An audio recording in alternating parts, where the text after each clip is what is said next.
I was born without representation, but I will not die without representation.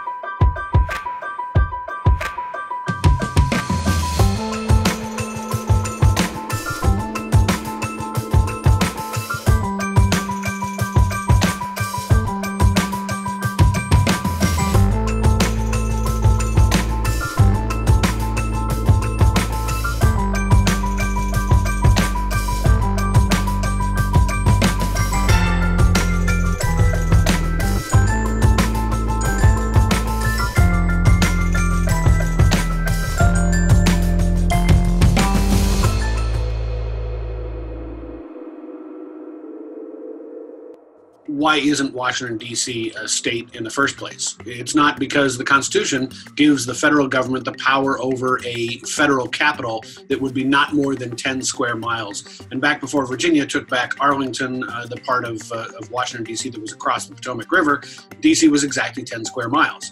The Constitutional Convention decided that the federal government needed control over the U.S. Capitol because of a pensioners' strike.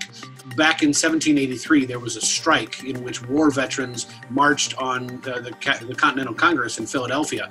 Congress asked the Pennsylvania militia to come out and protect them, and Pennsylvania declined because the Pennsylvania militia sided with the war veterans. That gave Congress the idea that maybe they needed a federal enclave to themselves, and that's why Washington, D.C. was created as a district and not a state.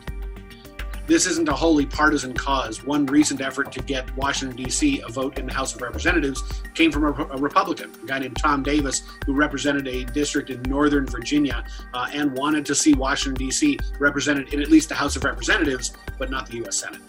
Over the years, Washington residents have tried to get the right to vote. Back in 2016, they voted in favor of a referendum for statehood by an 85 to 15% margin. So you can tell that the people here actually want somebody in Congress representing them with a vote.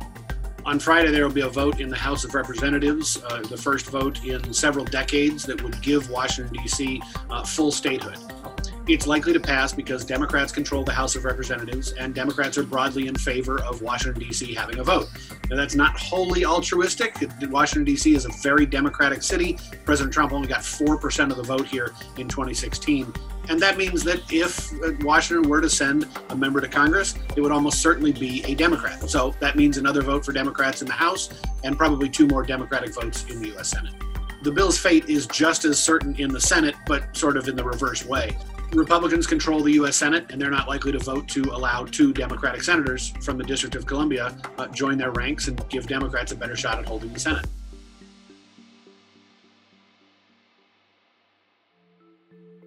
For as long as D.C. statehood has been debated in Congress, it has really become a partisan issue.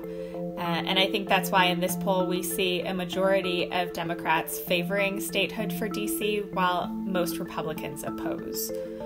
Giving statehood to D.C., though it does have larger populations than at least 2 U.S. states, would mean another Democratic representative in Congress, 2 more Democratic senators, and it, rather than, giving statehood to people whose license plates and motto says taxation without representation, it has really become a partisan fight about how it could alter the balance of Congress.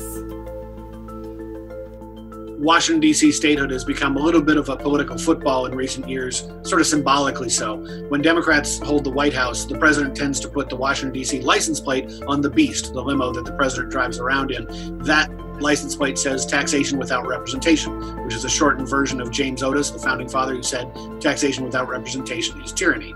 When Republican presidents are in office, they take it off the limo and just drive around the limo without a license plate because he's the president and nobody's going to pull him over.